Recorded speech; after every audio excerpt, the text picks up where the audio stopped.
alla stregua di mille altre persone, catalogarmi in un'immagine senza valore, ricolorarmi gli occhi, i capelli, le bandiere e farvi immaginare che sia tutto singolare, ostinarmi fino a credere anche ad un telegiornale, dimenticarmi che ho ancora degli anni da passare, riempirmi di telefonini, magliettine e beveroni ed essere felice perché ho nuovi pantaloni.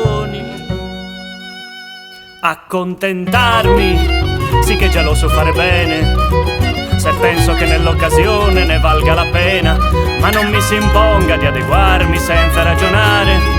Sarò costretto a fingere, creare una sceneggiatura e recitare.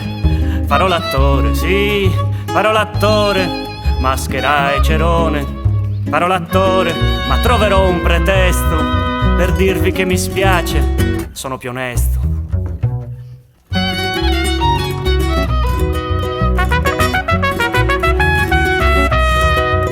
In primo luogo nei confronti di me stesso, vorrei più non dividermi e lasciare spazio a quel mio lato meno esperto, ingenuo, credulone, che si appaga facilmente come i bimbi con un semplice pallone.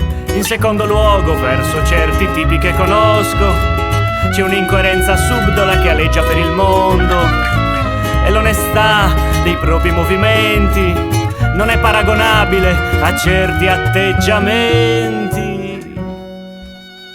Accontentarmi, sì che già lo so fare bene, se penso che nell'occasione ne valga la pena, ma non mi si imponga di adeguarmi senza ragionare.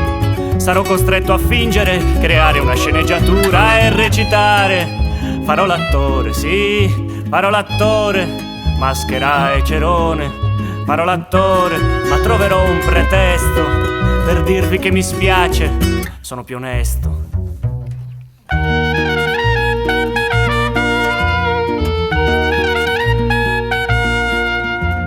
Terzo, ha una connotazione un poco più sociale.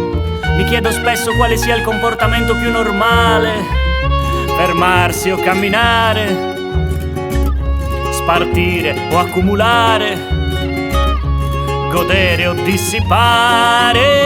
Dai, dai, dai, dai.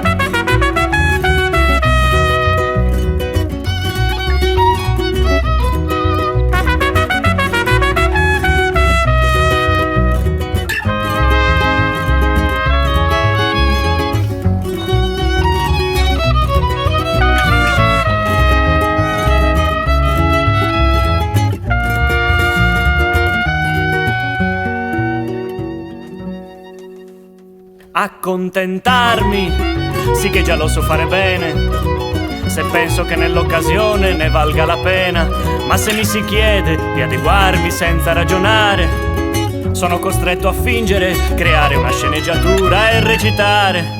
Faccio l'attore, sì, faccio l'attore, maschera e cerone. Faccio l'attore e anche se non fa testo, lo voglio raccontare, è il mio pretesto.